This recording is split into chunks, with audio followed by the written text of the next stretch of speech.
Finding housing for homeless people is a key issue in Denver's mayoral race. No surprise, as a new poll finds 96% of city residents believe it's a crisis. Yeah, while a solution remains elusive, a shelter in Colorado Springs is trying something different than what is taking place here. Our Karen Morfitt recently exposed the situation at the old Clarion Hotel, which was converted into housing for the homeless.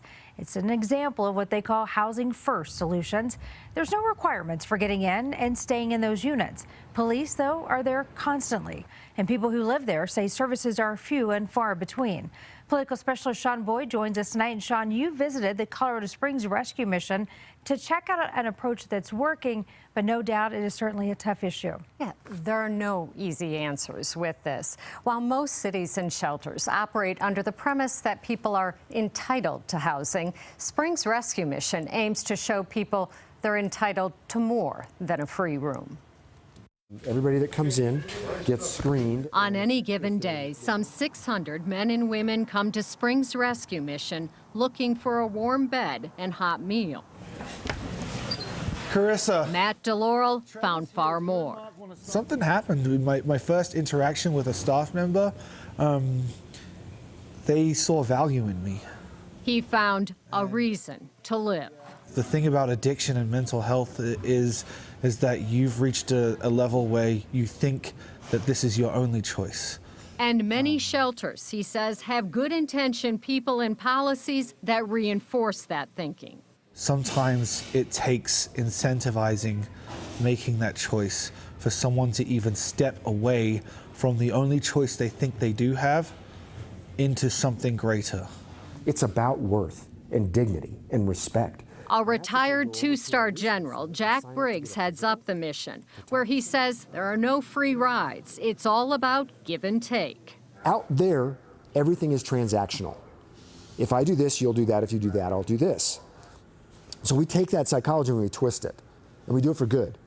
Give your name and you get a bin to store your stuff and oatmeal for breakfast. Get a physical and you get a locker and eggs and bacon for breakfast. The more you do, pass a drug test, work in the kitchen, see a therapist, the better the accommodations. There are 3 tiers of housing. And what's great is if you're living here, you get to see this. This is our advanced shelter program.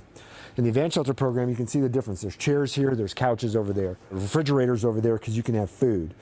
So you can bring a pizza in there and eat, and you can smell it over here.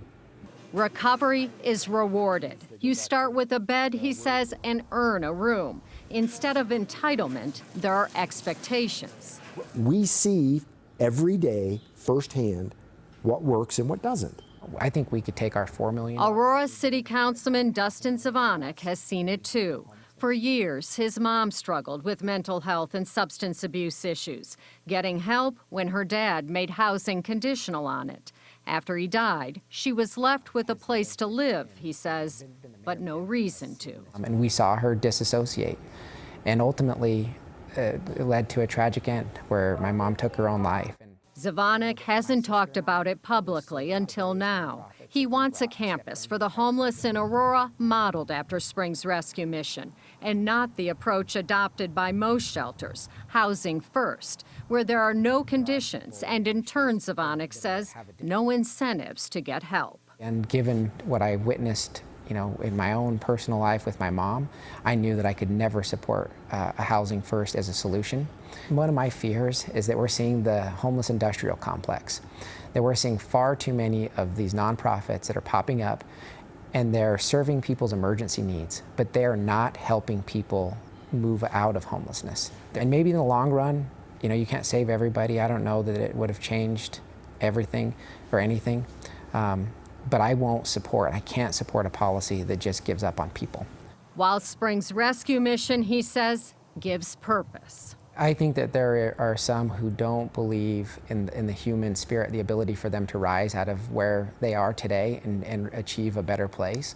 I don't buy that. You're investing. Briggs doesn't either. Nearly half of the 400 people staying at the mission right now have joined programs aimed at treatment, employment, and housing.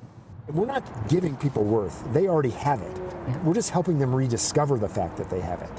People like Matt DeLaurel, who is now employed as a chef at the mission and helping others rediscover their worth.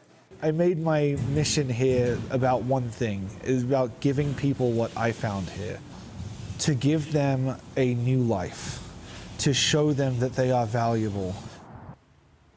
15% of the mission's employees are, like Matt, former residents.